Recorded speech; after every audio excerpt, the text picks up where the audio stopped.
que podemos citar. Queridos irmãos e irmãs, com a morte do Senhor, os discípulos ficaram com muito medo de levar adiante a missão do anúncio do Evangelho no contexto judeu de tanta violência e de tanto ódio. Mas domingo passado nós já vimos Pedro e outros apóstolos numa região curando os doentes, anunciando a boa nova da salvação, e muitos gregos que não eram judeus, é outra nação pagã, tinham se convertido, e os gregos começaram a reclamar dizendo: nossas viúvas não estão sendo cuidadas bem. E Paulo e eles pedem que escolhesse 7 homens de boa reputação para esse serviço e o serviço das mesas, e assim ia chamando. E ele diz, segundo a palavra do Senhor, a sabedoria do céu e o Espírito Santo. Hoje, primeira leitura de hoje dos Atos dos Apóstolos, eles estão em outra região, evangelizando, curando os doentes, anunciando a palavra de Deus. Vocês observaram qual é a região? É a região central, a Samaria, que os judeus tinham ódio e vice-versa, porque no exílio da Babilônia, os samaritanos não foram todos, foram alguns. Então eles se misturaram com outras nações pagãs.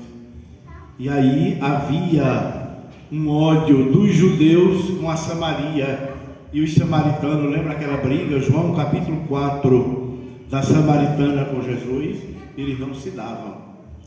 Mas Pedro e os outros estão na região central, Samaria, naquela nação inimiga, sem criar dificuldades, levando o Evangelho a todos, curando os doentes, anunciando o reino de Deus. E eles observaram que multidões, não era um nem dois, eram multidões que se convertiam.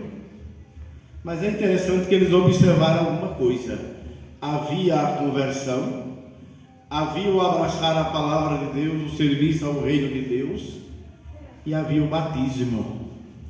Mas eles perceberam que eles ainda não tinham recebido o Espírito Santo. Aí você pergunta, como é que alguém pode ser batizado e não receber o Espírito Santo? É porque eles abraçavam o batismo, acreditaram no batismo, mas em relação à vinda do Espírito Santo, eles começaram a ter certas dúvidas.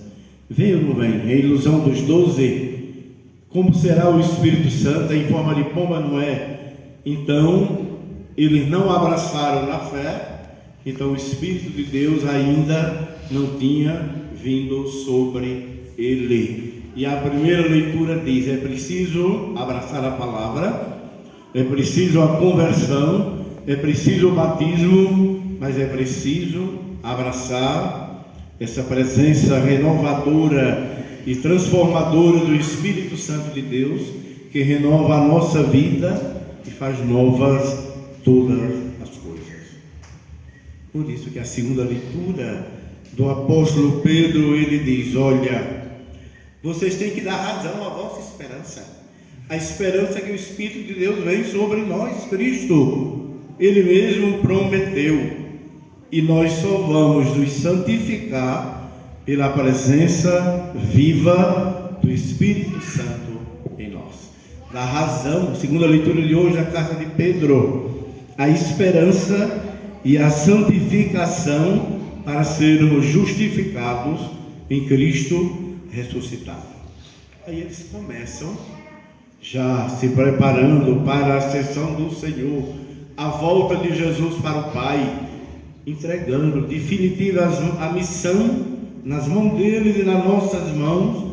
Jesus começa a prepará-lo dizendo: o Espírito Santo vem de verdade. Se vocês me amam, guardarão as minhas palavras e os meus mandamentos.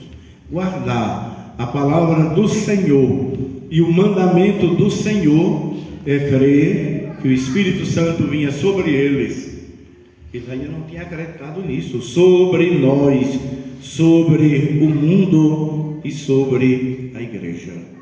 E ele diz assim: eu defendi vocês do mal, do perigo, quando ainda estava no mundo, mas eu enviarei o outro defensor, e ele vai permanecer convosco, iluminando, renovando, recriando a vida, a ação missionária, a evangelização a cada dia, porque ele é o Espírito de Deus, é o Espírito da verdade.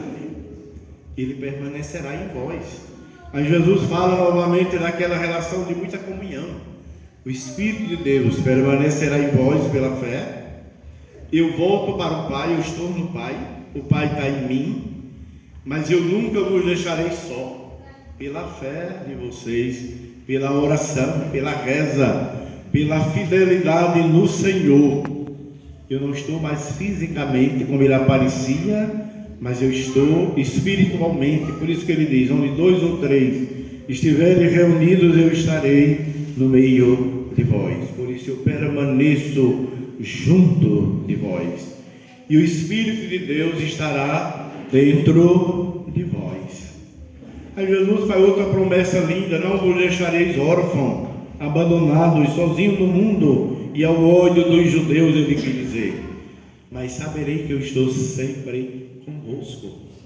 A presença do Espírito Santo, a presença do Filho que está no Pai, o Pai está no Filho e ambos estão conosco. É a ação da Santíssima Trindade que age em nós e nos leva a viver e a evangelizar. E ele diz: olha, serás amado pelo meu Pai, e eu amarei e me manifestarei neles, naqueles e naquelas que permanecerem fiel, na fidelidade de fé, no anúncio da palavra, recebendo o Espírito Santo, vivendo o seu batismo, portanto, dando razão à sua esperança e santificando-se em Cristo Jesus, vive ressuscitado pela ação do Espírito Santo, hoje e para sempre. Amém.